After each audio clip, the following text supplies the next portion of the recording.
cet État se croit lui aussi, d'ailleurs, comme d'autres, au-dessus des lois et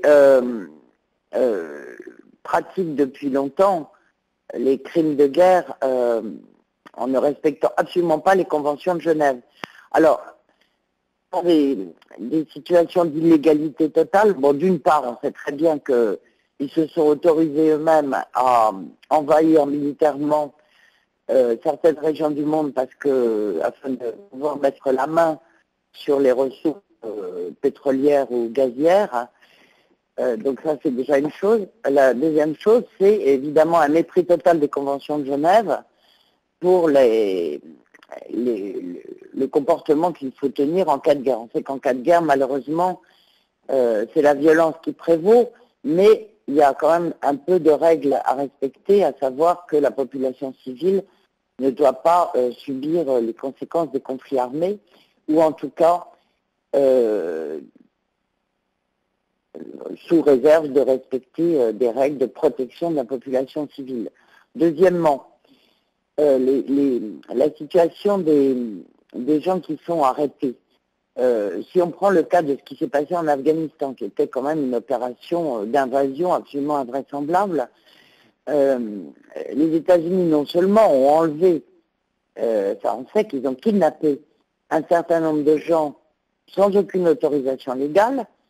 les ont kidnappés sur le territoire afghan, même jusqu'au Pakistan, et puis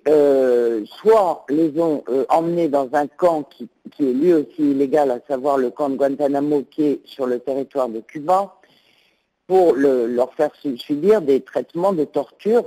absolument interdits par toutes les législations nationales ou internationales. Et encore plus, on sait qu'il y a eu d'autres types de kidnapping qui ont été faits de manière secrète avec la complicité de plusieurs pays européens membres de l'OTAN, des gens qui ont été emmenés dans des prisons secrètes et qui sont hors tout contrôle